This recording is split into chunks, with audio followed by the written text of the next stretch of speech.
तो चलिए स्टूडेंट, लेकर आया हूं एक और इंटरेस्टिंग वीडियो जिसके अंदर हमें पढ़ना है आज का टॉपिक ह्यूमन एक्सक्रीटरी सिस्टम, जो कि लाइफ प्रोसेस का एक पार्ट है क्लास 10th साइंस की बच्चों के लिए। ठीक है, तो इस पर्टिकुलर वीडियो के अंदर मैं आपको कंप्लीट बताऊंगा कि एक्सक्रीटरी सिस्टम क्या होता है, कौन कौन से ऑर्गन से मिलकर के बना होता है और किस तरीके से इसके अंदर वर्क जो है वो चलता है। मेनली अगर मैं बात करूं तो एक्सक्रीटरी सिस्टम में हमें यह पढ़ना होता है कि किस तरीके से ह्यूमन बॉडी का लिक्विड वेस्ट जो है उसे हम रिमूव आउट करते हैं बॉडी से।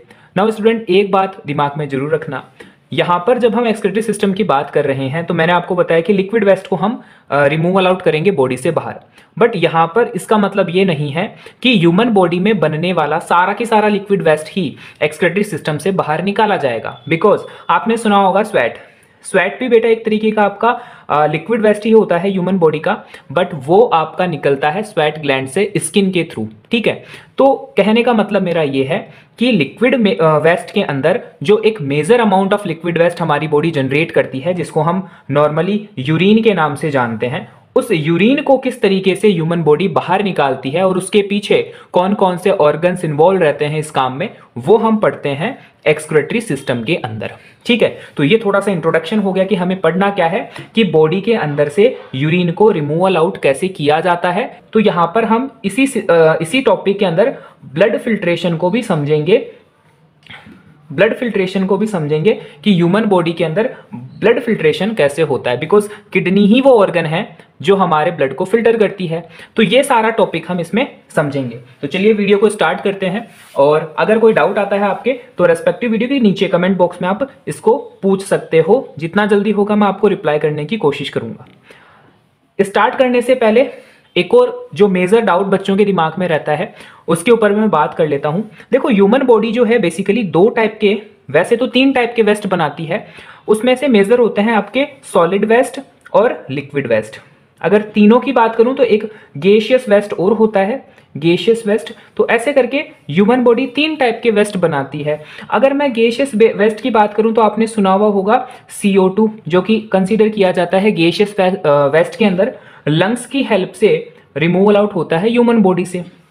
यूरिन की अगर मैं बात करूं तो अभी मैं बता ही रहा था कि यूरिन के अंदर जैसे कि आपका स्वेट आ गया, लिक्विड वेस्ट के अंदर जैसे कि आपका स्वेट आ गया, यूरिन आ गया, ये सारे होते हैं आपके बॉडी के लिक्विड वेस्ट। और सॉलिड वेस्ट की बात करें तो इसके अंदर होते हैं आपके जो आपका डाइजेस्टिव सिस्टम लास्ट में जो आपका सॉलिड वेस्ट जनरेट करता है, जो आपके न्यूट्रिशन जब हम डाइजेस्ट करके उसको सिंपल फूड के अंदर कन्वर्ट करते हैं, तो जो अनन्यूट्रिशाइड फूड रह जाता है जो किसी काम का नहीं होता, जिसको रेक्टम के अंदर स्टोर करके एनस के थ्रू बाहर निकाला जाता है, वो होता है हमारी बॉडी का सॉलिड वेस्ट। ठीक है, तो सॉलिड वेस्ट जो है उसके लिए आपको एक अलग से सिस्टम बता रखा है जो कि कंसीडर किया जाता है हमारे डाइजेस्टिव सिस्टम के अंदर। ठीक है, और डाइजेस्टिव सिस्टम में भी आपने सुना हुआ होगा कि लार्ज इंटेस्टाइन होती है, लार्ज इंटेस्टाइन का लास्ट पार्ट होता है रेक्टम, और रेक्टम जो है वो एनस के थ्रू ओपन होता है, बॉडी से बाहर सारे के सारे सॉलिड वेस्ट को निकालता है। तो यहाँ पर जो रेक्टम एनस वाला जो कंसेप्ट है वो जुड़ा हुआ रहता है बेटा आपके सॉलिड वेस्ट से। और जो हम आज डिस्कस करेंगे किडनी वाला यूरिनरी ब्लैडर वाला सिस्टम, ये सारा की सारा कंसीडर जो है रिलेट करता है आपका लिक्विड वेस्ट से। तो ये दोनों ही टॉपिक अलग अलग है, दोनों कंसेप्ट अलग अलग है। एक में हम सॉलिड वेस्ट की बात करते हैं तो वो हम डाइजेस्टिव सिस्टम पढ़ते हैं। आज हम लिक्विड वेस्ट की बात करने वाले हैं तो हम क्या पढ़ रहे हैं, एक्सक्रीटरी सिस्टम पढ़ रहे हैं। ये भी बच्चों की काफी कंफ्यूजन रहता है कि सर जो है लिक्विड और सॉलिड वेस्ट के अंदर, तो ये भी मैंने सोचा कि आपको बता दिया जाए। चलिए अब स्टार्ट करते हैं, और सबसे पहले मैं स्टार्ट करूंगा कि क्योंकि ये एक सिस्टम है तो इस सिस्टम को बनाने के अंदर कुछ ऑर्गन्स जुड़े हुए होंगे। ग्रुप ऑफ ऑर्गन क्या बनाते हैं आपके, ग्रुप ऑफ ऑर्गन बनाते हैं आपके सिस्टम को। अब कौन कौन से वो इंपॉर्टेंट ग्रुप ऑफ ऑर्गन्स हैं जिससे मिलकर के हमारा एक्सक्रीटरी सिस्टम बना हुआ है, तो बेटा मेजरली आपके 4 ऑर्गन होते हैं। पहला ऑर्गन होता है a pair of kidney, a pair of kidney. अब ये जो चारों हैं ये एनसीईआरटी में भी यूं क्यों लिखे हुए हैं, तो आप वहां से भी कंसीडर कर सकते हो। और मेरी जो थ्योरी मैं पढ़ाऊंगा, आपको एक्सप्लेन करवाऊंगा, वो बिल्कुल रिलेट करेगी एनसीईआरटी की थ्योरी से। ठीक है, सेकंड जो ऑर्गन होता है उसे हम लिखते हैं a pair of ureter, a pair of ureter. और थर्ड जो है उसको हम बोलते हैं यूरेनरी ब्लैडर, यूरेनरी ब्लैडर। और जो लास्ट ऑर्गन आता है इंपॉर्टेंट, उसको हम बोलते हैं यूरेथ्रा। अब अगर मैं इसको यहाँ डायग्राम से समझाऊं कि कौन सी चीज कहाँ पर है, तो आप यहाँ पर एक तो देख रहे हो राइट किडनी और एक देख रहे हो आप लेफ्ट किडनी। तो ये दोनों जो किडनीज होती हैं इनको कंबाइनली हम कहते हैं a pair of kidneys. Individually अगर आप लिखना चाह रहे हो तो यहाँ पर लिख सकते हो किडनी, ठीक है। ये हो गया आपका पहला ऑर्गन। उसके बाद में लिखा हुआ है अ पेयर ऑफ यूरेटर। तो बेटा यूरेटर जो है वो पाइप होती है जो किडनी को यूरिनरी ब्लैडर से जोड़ती है। ये जो पाइप आप देख रहे हो एक इस तरफ है और एक दूसरी तरफ है, दोनों किडनियों के लिए इंडिविजुअल 2 पाइप रहती है, इनको हम बोलते हैं यूरेटर। और क्योंकि ये 2 हैं इसलिए हम बोलते हैं इसको अ पेयर ऑफ यूरेटर। उसके बाद में ये जो स्ट्रक्चर दिख रही है ये होता है आपका यूरिनरी ब्लैडर, जिसके अंदर जितनी भी यूरिन फॉर्म होगी वो आकर के स्टोर होगी। और जब ये पूरा कंप्लीट फिल हो जाएगा तो आपको यूरिनेशन की अर्ज होगी, माइंड को एक सिग्नल, ब्रेन को एक सिग्नल भेजा जाएगा और फिर आप यूरिनेशन के लिए जाओगे। तो ये जो यूरेथ्रा है ये आपका लास्ट पार्ट है जिसकी हेल्प से आप सारे के सारे यूरिन को बॉडी से रिमूव आउट करोगे। उसके बाद में क्या होगा, यूरिनरी ब्लैडर एक बार के लिए खाली हो जाएगा, बट किडनीज कंटिन्यूअसली अपना वर्क कर रही होती है ब्लड को फिल्टर करने का। तो धीरे धीरे ह्यूमन बॉडी वापस से यूरिन फॉर्म करती है और गाल ब्लैडर के अंदर ला करके उसको स्टोर करने लग जाती है। फिर एक ऐसा टाइम आएगा जब ये जो ये जो आपका यूरिनरी ब्लैडर है ये पूरा फिल हो जाएगा। जब ये इसकी कैपेसिटी फिल हो जाएगी तो अगेन एक अर्ज ब्रेन के पास में जाएगी कि हमें यूरिनेशन करने के लिए जाना चाहिए, और फिर आपका ब्रेन जो है वो रेस्पॉन्स में सिग्नल्स भेजेगा कि आपको यूरिनेशन के लिए जाना चाहिए, और अगेन यूरेथ्रा की हेल्प से वो सारा की सारा यूरिन जो है बॉडी से रिमूव आउट कर दिया जाएगा। तो इस तरीके से ये थोड़ा सा जो है प्रोसेस चलता है हमारी ह्यूमन बॉडी के अंदर। अब याद रखना कि किडनीज ऐसा नहीं होता कि इसकी 8 आवर की या फिर 10 आवर की वर्किंग रहती है। ये ऑल द वे चाहे आप सो रहे हो, जग रहे हो, पढ़ रहे हो, खेल रहे हो, ये अपना काम कंटिन्यूअसली करती रहती है 24 आवर्स तक। तो यूरिन का फॉर्मेशन जो है वो कंटिन्यूअसली बैकग्राउंड के अंदर चल रहा होता है हमारी बॉडी के अंदर। अब थोड़ा सा मैं और थोड़ा सा डिटेल में जाऊंगा कि ये जो किडनी है इसके अंदर ऐसा क्या है जो ये ब्लड को फिल्टर कर पाती है। तो यहां पर मैं एक किडनी का डायग्राम बनाने वाला हूं इस तरीके से। अब देखो, अभी आपको समझ में नहीं आएगा, पहले मैं बना लेता हूं, उसके बाद में मैं आपको एक साथ समझाऊंगा कि ये जो मैंने बनाया है ये क्या बनाया है, ठीक है।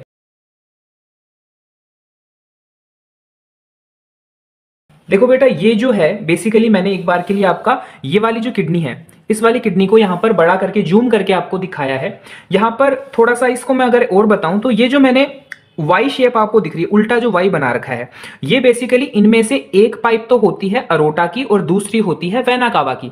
अगर मैं आपको याद दिलाऊं तो ह्यूमन सर्कुलेटरी सिस्टम के अंदर हम हार्ट का जब ब्लड ट्रांसपोर्टेशन पढ़ते हैं तो उसके अंदर हमने पढ़ा है कि एक होता है अरोटा जो कि सारे की सारे बॉडी में ऑक्सीजनेटेड ब्लड को लेकर के आता है, और एक होता है आपका वेना कावा, ठीक है, वेना कावा, जो सारी की सारी बॉडी ऑर्गन से डीऑक्सीजनेटेड ब्लड को कैरी करके हार्ट के पास में फिर लेकर के जाता है। तो वही है यहां पर कि एक तो है आपका अरोटा जो कि आपका ऊपर से ऑक्सीजनेटेड ब्लड लेकर के आएगा जिसके अंदर सारा की सारा आपका नाइट्रोजिनस वेस्ट मिला हुआ होगा, और फिर वो अरोटा आकर के उस ब्लड को किडनीज के अंदर ट्रांसफर करेगा।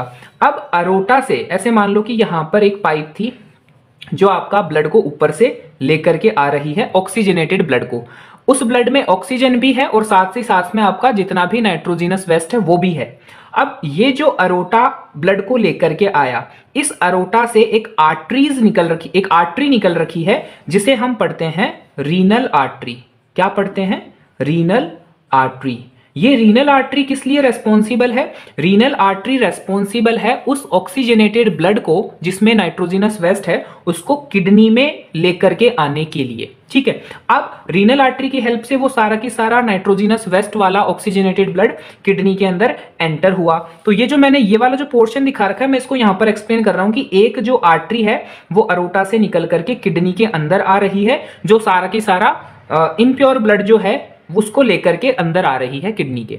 उसके बाद में इसके अंदर के स्ट्रक्चर में आपको समझाऊंगा अभी। ऐसे मान लो कि जो ऑक्सीजनेटेड ब्लड आया है उसने ऑक्सीजन तो दे दी किडनी को, क्योंकि किडनी भी तो एक ऑर्गन ही है ना, तो ऑक्सीजन तो मिली किडनी को। अब उस ऑक्सीजन से क्या करेगा किडनी उस ऑक्सीजन से मेटाबॉलिक प्रोसेस करके एनर्जी जनरेट करेगा और एनर्जी को बाकी जो मशीनें किडनी में लगा रखी हैं उनको काम करने के लिए वो एनर्जी देगा। अब किडनी की जो मशीनें हैं वो जब काम करेगी तो जो नाइट्रोजिनस वेस्ट आया है उसको ब्लड से सेपरेट करेगी, और सेपरेट करने के बाद में जो प्योर ब्लड होगा उसको दोबारा से भेजा जाएगा बॉडी के अंदर। तो अब एक जो पाइप यहां पर लगी हुई होती है उसका काम रहता है कि जो ब्लड फिल्टर कर दिया किडनी ने, उस फिल्टर्ड ब्लड को वापस से लेकर के जाना बॉडी के अंदर। और साथ ही साथ में ये जो ब्लड जाता है प्योर होकर के, इसके अंदर कार्बन डाइऑक्साइड भी डाल दी जाती है किडनी के द्वारा। अब ये जो ब्लड है ये बन गया आपका डीऑक्सीजनेटेड ब्लड, जो कि प्योर ब्लड है। ये डीऑक्सीजनेटेड ब्लड जाता है जिस पाइप से, जिस वेसल से ये जाता है उसको हम बोलते हैं रीनल वेसल, रीनल वेन। उसको क्या बोलते हैं हम? Renal vein. और ये जो रीनल वेन होती है ये आगे जाकर के जुड़ी हुई होती है आपका वेना कावा के अंदर। ये आपका वेना कावा है जो इस पूरे की पूरे डीऑक्सीजनेटेड ब्लड को फिर से हार्ट से होते हुए लंग्स में लेकर के जाएगा ताकि वो इसको फिर से ऑक्सीजनेटेड कर सके। ठीक है, तो शायद आपको थोड़ा सा और अच्छे से समझ में आया होगा कि ये जो अपन बीच में स्ट्रक्चर बनाते हैं, एनसीईआरटी में अगर ये डायग्राम देखोगे तो एक पाइप तो आपको रेड कलर की दिखाई देगी और एक पाइप आपको ब्लू कलर की दिखाई देगी। तो इनको सेपरेट यहां तो मैं नहीं बना सकता रंगीन डायग्राम क्योंकि मेरे पास में ब्लैक मार्कर ही है। बाकी यहां पर आपको अरोटा और वेना कावा के बीच में डिफरेंस क्लियर हो गया होगा। एक बार फिर से एक्सप्लेन कर देता हूं कि वेना कावा तो होता है ये वाला वेना कावा तो होता है आपके डीऑक्सीजनेटेड ब्लड को लेकर के जाने के लिए, जो कि किडनी से बाहर जो ब्लड निकलेगा प्योरीफाई होकर उसको लेकर के जाएगा। और जो इम्प्योर ब्लड आएगा किडनी में जो कि ऑक्सीजनेटेड होगा, जिसने नाइट्रोजिनस वेस्ट को भी कैरी कर रखा होगा, वो आएगा आपका अरोटा से। अरोटा के बाद में रीनल आर्टरी से होता हुआ किडनी के अंदर आएगा। अब शायद आपको ये चार नाम अच्छे से समझ में आ गए होंगे कि अरोटा क्या है, वेना कावा क्या है, रीनल आर्टरी क्या है और रीनल वेन क्या है। ठीक है, ये चारों नाम भी समझ में आ गए। अब हम पढ़ते हैं कि जब वो नाइट्रोजिनस वेस्ट वाला इम्प्योर ब्लड किडनी के अंदर गया तो उसके साथ में ऐसा क्या हुआ। तो बेटा यहां पर आता है अब कंसेप्ट आपके नेफ्रॉन का। रेफ्रॉन का काफी कॉम्प्लेक्स डायग्राम जो है अपनी एनसीईआरटी में दे रखा है। और नेफ्रॉन को सभी जानते हैं कि एक चीज के नाम से जाना जाता है कि nephrons are the functional unit of kidney. Functional unit of kidney की जो फंक्शनल यूनिट है उसको कहा जाता है आपका नेफ्रॉन। और मेन जो प्योरिफिकेशन का काम होता है ब्लड प्योरिफिकेशन का, वो नेफ्रॉन ही करता है। तो नेफ्रॉन के कंसेप्ट पे चलने से पहले मैं इसकी लोकेशन दिखा देता हूं कि कहां पर ये लोकेट करता है किडनी के अंदर। अब देखो यहां पर आपको ये ट्राइंगुलर शेप दिख रही होंगी। मैंने 1 2 3 4 5 ट्राइंगुलर शेप्स यहां पर बना रखी है। इसको बोलते हैं हम पिरामिड। ठीक है, पिरामिड्स भी बोलते हैं और वैसे इसका साइंटिफिक नेम होता है आपका मेड्यूला। तो मैं यहां पर लिख देता हूं कि ये जो आपके पिरामिडल शेप्स दिख रहे हैं इनको बोला जाता है आपका मेड्यूला। ठीक है, और ये मेड्यूला जहां पर लगे हुए होते हैं, ये बेसिकली इस वाले पोर्शन में लगे हुए हैं। ये जो पूरा पोर्शन है ये इसमें लगे हुए हैं। तो ये जो पूरा पीछे का जो पोर्शन होता है इसको बोला जाता है आपका कॉर्टेक्स।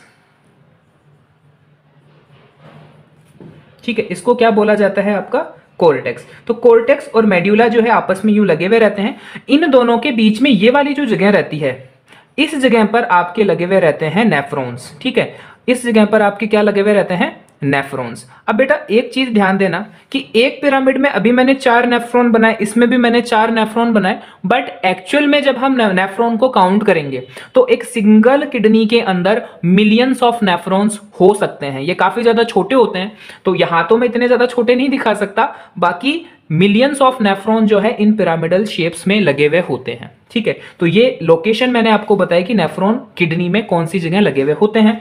1-2 नाम और हैं इसी से जुड़े हुए, वो भी मैं आपको जल्दी से बता देता हूं। थोड़ा सा डायग्राम थोड़ा सा साफ कर लेते हैं ताकि मैं 1-2 नाम और अच्छे से लिख पाऊं।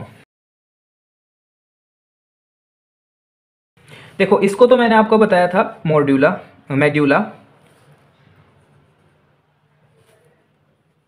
और ये मैंने आपको बताया था कॉर्टेक्स। नाउ ये जो स्ट्रक्चर है बीच वाली, ये जो पूरी बीच वाली स्ट्रक्चर है, इसको मैं डार्क कलर से कर देता हूं। ये जो पूरी स्ट्रक्चर आप देख रहे हो बीच में, इसको बोलते हैं बेटा आपका पेल्विस रीजन। क्या बोलते हैं?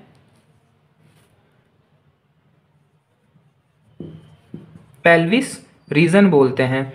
ये पेल्विस रीजन क्या काम करता है? जितना भी ये जो नेफ्रॉन्स होंगे जितना भी ब्लड को फिल्टर करके यूरिन बनाएंगे, वो सारा की सारा यूरिन जो है वो पेल्विस रीजन में आएगा। हर एक पिरामिडल शेप से सारा की सारा यूरिन जो है वो सबसे पहले पेल्विस रीजन में आएगा और पेल्विस रीजन से होते हुए फिर यूरेटर के थ्रू आगे चला जाएगा। और आगे कहाँ जाएगा, ये यूरेटर बना रखी है, यूरेटर जो है वो नीचे जाकर के खुलती है आपके यूरिनरी ब्लैडर के अंदर। तो ये जो थोड़ी सी प्रोसेस होती है, 3 नाम मैंने और एक्स्ट्रा बता दिया आपको। एक तो आपको याद रखना है मेड्यूला, दूसरा रखना है नाम आपको कोर्टेक्स, और तीसरा नाम आपको रखना है पेल्विस रीजन। तो 1, 2, 3 और 4 नाम मैंने पहले बताए थे, तो ये टोटल 7 नाम हो गए। इन 7 नाम को आपको किडनी के अंदर जो है वो याद रखना है।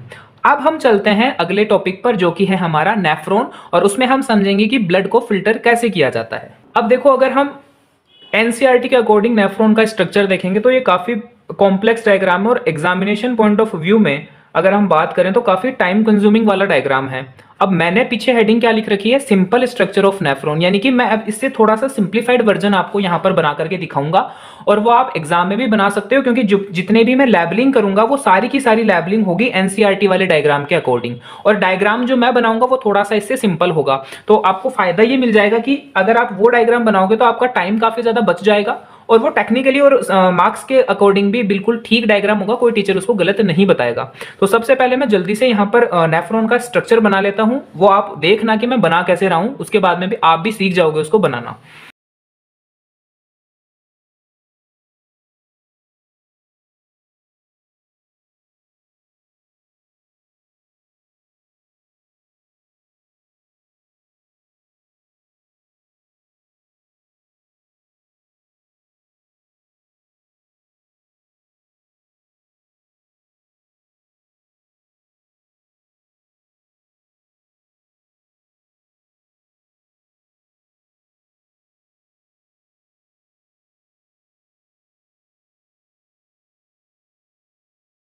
अब देखो बेटा, ये है आपका सिंप्लीफाइड वर्जन नेफ्रॉन का। अभी आपको बिल्कुल भी कुछ भी समझ में नहीं आ रहा होगा कि मैंने बनाया क्या है, बट इसको मैं जब एक्सप्लेन करना शुरू करूंगा तो देखना आपको सारी की सारी चीजें समझ में आ जाएगी। मैं साथ ही साथ में अपनी एनसीईआरटी की डायग्राम भी रख रहा हूं ताकि आपको मैं थोड़ा सा रिलेट करवा सकूं। देखो यहाँ पर सबसे पहले मैंने आपको बना करके दिखाया था एक कप लाइक स्ट्रक्चर। ये कप लाइक स्ट्रक्चर है, ये वाला जो शेप आप देख रहे हो ये कप लाइक स्ट्रक्चर, इसको हम बोलते हैं बुमेन्स कैप्सूल। अब यहाँ पर मैं नाम नहीं लिखूंगा, केवल नंबरिंग दूंगा। तो देखो ये वाला जो स्ट्रक्चर अपना है, इसको मैं 1 नंबर दे रहा हूं। ये जो स्ट्रक्चर है ये है आपका बुमेन्स कैप्सूल। और दूसरी चीज, ये जो मैंने ब्लू कलर से बनाए हैं, ये ब्लू कलर से आपका वेसल्स दिखा रखे हैं मैंने।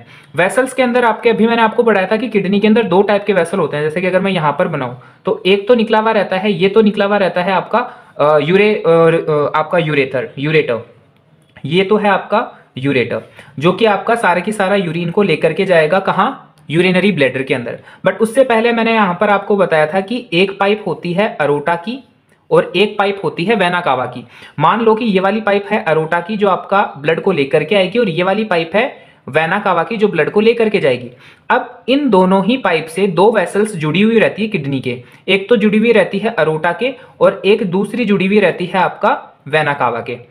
अरोटा से जो वेसल आ रही है उसको मैंने अभी आपको पढ़ाया था, उसको रीनल आर्टरी कहा जाता है। तो ये जो ब्लड लेकर के जो वेसल आ रही है इसको हम बोलेंगे रीनल आर्टरी। इसका नाम मैं नंबरिंग कर देता हूं 2 नंबर। ये जो 2 नंबर है ये है आपकी रीनल आर्टरी, जो कि आपके ऑक्सीजनेटेड ब्लड को लेकर के आएगी, और उस ऑक्सीजनेटेड ब्लड में आपका सारा की सारा नाइट्रोजिनस वेस्ट भी होगा। अब होता क्या है कि रीनल आर्टरी से यहां से ब्लड आता है, जो कि इम्प्योर ब्लड है, वो किडनी के अंदर आता है, और किडनी के अंदर आने के बाद में कहां जाता है, आपका नेफ्रॉन के पास में। तो यहां से मान लो कि ये जो है सारा की सारा ब्लड जो है इम्प्योर ब्लड ये आया। अब आने के बाद में यहां क्या होता है, ये जो कप लाइक शेप होती है ये बिल्कुल ऐसे कप जैसा होता है जिसके अंदर काफी सारी जगह होती है। उस जगह के अंदर ये रीनल आर्टरीज कन्वर्ट हो जाती है कैपिलरीज के अंदर, और एक कैपिलरीज नहीं, वहां पर पूरा की पूरा ग्रुप ऑफ कैपिलरीज होती है, बंच ऑफ कैपिलरीज होती है उस बुमेन्स कैप्सूल के अंदर। तो उस बंच ऑफ कैपिलरीज को हम बोलते हैं ग्लोमेरुलस। तो यहां पर मैं 3 नंबर डाल रहा हूं, ये 3 नंबर आपको दिखाएगा ग्लोमेरुलस के बारे में। और ये जो ग्लोमेरुलस है एक्चुअल में ये क्या होता है, ये होता है आपका ग्रुप ऑफ कैपिलरीज। ठीक है, इसको हम क्या बोल सकते हैं, ग्रुप ऑफ कैपिलरीज भी बोल सकते हैं। कैपिलरीज बनी कैसे है? कैपिलरीज बनी है, जो रीनल आर्टरीज आ रही थी वो वुमेन्स कैप्सूल के अंदर आने के बाद में ग्रुप ऑफ कैपिलरीज के अंदर कन्वर्ट हो गई। अब आपने अगेन ये पढ़ा होगा कि ह्यूमन बॉडी के अंदर 3 टाइप की वेसल्स होती हैं, अगर आपको याद है, वरना अगर नहीं याद या नहीं समझ में आ रखा सर्कुलेटरी सिस्टम तो कमेंट करके बोल देना कि सर हमें सर्कुलेटरी सिस्टम भी समझा दो, तो वो भी किसी वीडियो के अंदर मैं समझा दूंगा। बाकी आपको पता होना चाहिए कि वेसल्स जो हैं ह्यूमन बॉडी में 3 टाइप की होती है। एक को तो हम बोलते हैं आर्टरीज, दूसरी होती है वेन्स और तीसरी होती है आपका कैपिलरीज।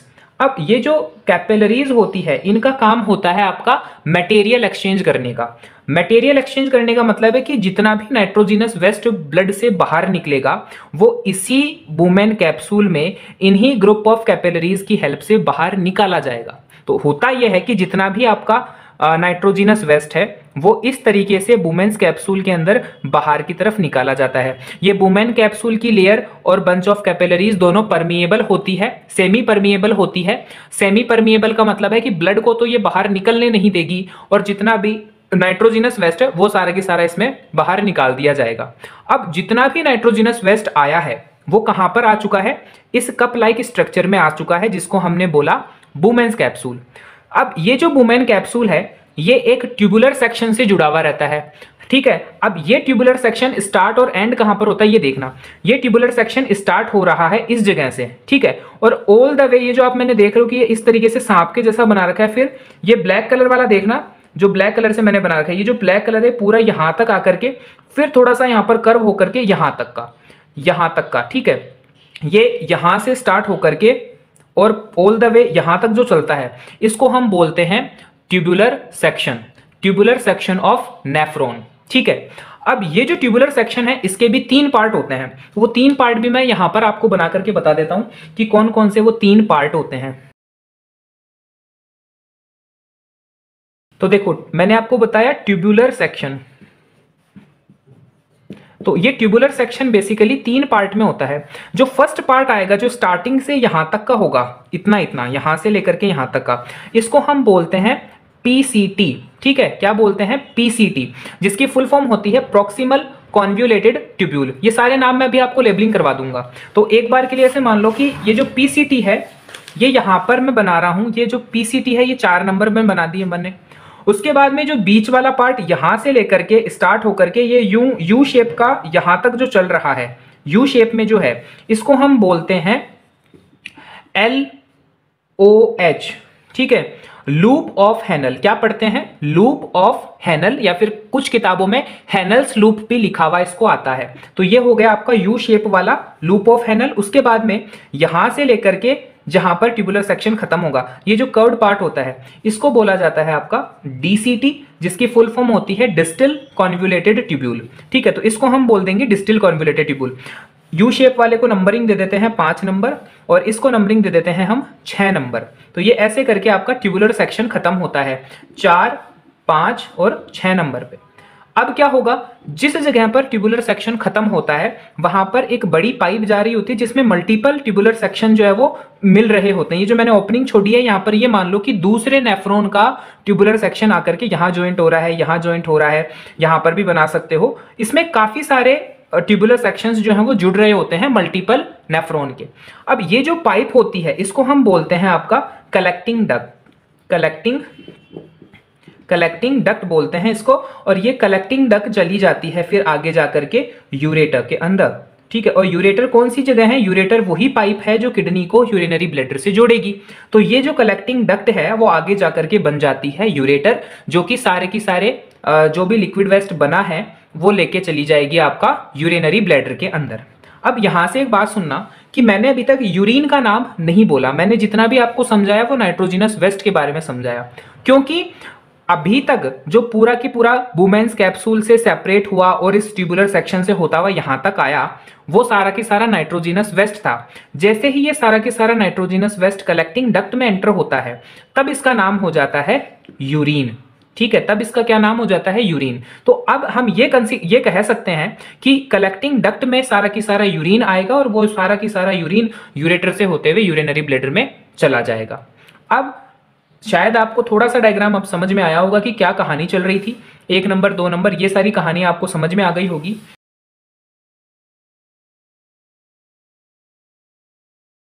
इसके बारे में ज्यादा कुछ नहीं बताया कि ये जो ब्लू कलर का मैंने बना रखा है ये है क्या आखिर। तो अब इस ब्लू कलर की कहानी सुनो।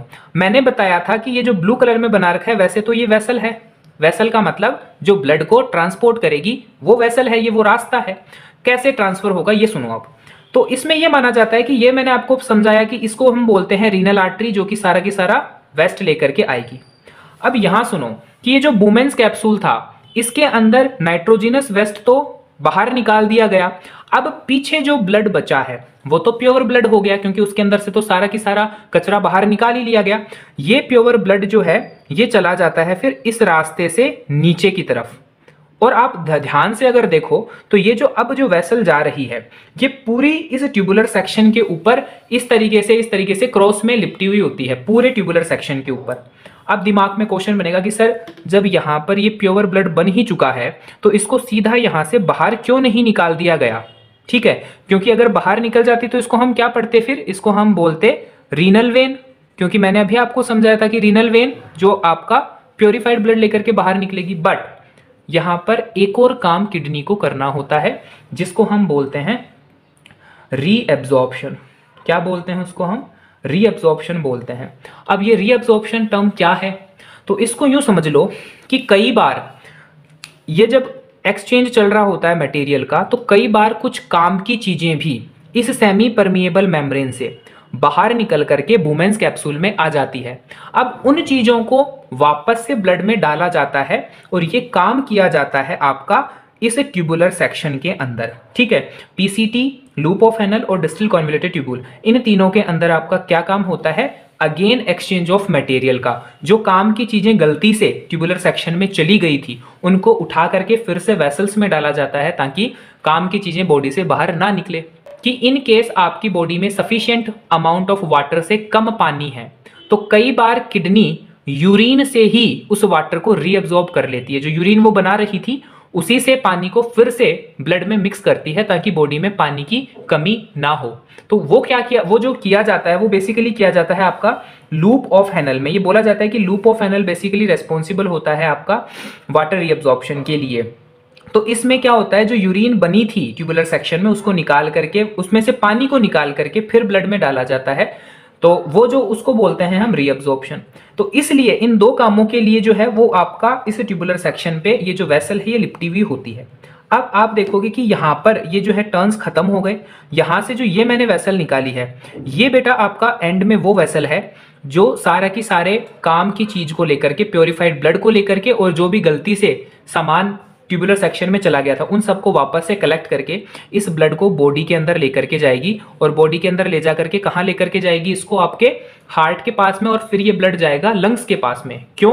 क्योंकि ये जो ब्लड है इसके अंदर आपका होता है कार्बन डाइऑक्साइड। और आप सभी जानते हैं कि कार्बन डाइऑक्साइड जो है वो एक गैसियस वेस्ट है जो लंग्स के थ्रू बाहर निकलेगा। तो इस ब्लड को कहाँ जाना पड़ेगा? अब कार्बन डाइऑक्साइड को बाहर निकालने की लंग्स के पास में जाना पड़ेगा।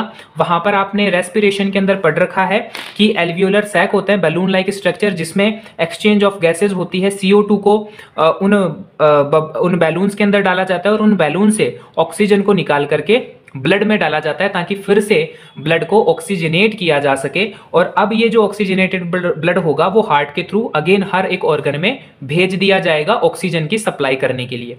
और बदले में ऑर्गन्स से वो क्या लेकर के आएगा? CO2। तो ये सारा कंसेप्ट आपका चलता है। अब ये जो ब्लड जा रहा था ये जिस वेसल से बाहर निकलेगा किडनी से उसको हम बोलेंगे रीनल वेन। और ये रीनल वेन कहाँ जुड़ी हुई होती है? फिर आगे जाकर के वेना कावा के अंदर। और वो जो वेना कावा होता है उसको इंफीरियर वेना कावा बोलते हैं। अगर आपने हार्ट की अच्छे से स्टडी कर रखी है तो दो टाइप के वेना कावा हमें पढ़ाए जाते हैं। एक तो होता है सुपीरियर वेना कावा और एक होता है इंफीरियर वेना कावा। तो ये जो अपन अभी जो मैं ऐसे करके जो वेना कावा बना रहा था, है ना, एक अरोटा बता रहा था, एक वेना कावा बता रहा था कि किडनी के पास में यूं लगे हुए रहते हैं। ये जो वेना कावा होता है ये इंफीरियर वेना कावा होता है जो सारा की सारा डीऑक्सीजनेटेड ब्लड है ऑर्गन्स से निकाल करके आपके लंग्स तक लेकर के जाता है। तो ये सारा की सारा बेटा जी आपका एक्सप्लेनेशन था स्ट्रक्चर ऑफ आपका एक्सक्रीटरी सिस्टम और उसके साथ में आपका नेफ्रॉन का। तो मुझे लगता है कि शायद ये वाला डायग्राम और ये वाली पर्टिकुलर वीडियो आपको अच्छे से समझ में आई होगी। इन केस अगर आपके कोई डाउट रहता है तो वो आपको कमेंट बॉक्स में पूछ सकते हो, और इन केस आपको लगता है कि सर्कुलेटरी सिस्टम के ऊपर, रेस्पिरेटरी सिस्टम के ऊपर भी आपको वीडियो चाहिए तो वो भी आप कमेंट के अंदर मेंशन कर सकते हैं। जैसे ही मुझे टाइम मिलेगा इसी तरीके की एक डिटेल्ड वीडियो में उन टॉपिक्स के ऊपर भी आपके लिए लेकर के आऊंगा विद सिंप्लीफाइड डायग्राम, क्योंकि हार्ट का डायग्राम भी इतना ज़्यादा सिंपल नहीं है बुक के अकॉर्डिंग, तो उसका भी एक सिंप्लीफाइड डायग्राम है मेरे पास में जो कि हम बना सकते हैं हमारे एग्जाम में, और वो भी इसी तरीके से सही होगा। ठीक है, तो मिलता हूं आपसे नेक्स्ट वीडियो के अंदर। वेट रहेगा आपके कमेंट्स का, और जिस टॉपिक पर कमेंट आएगा उसी के ऊपर मैं अपकमिंग वीडियो लेकर के आऊंगा। Thank you, have a nice day.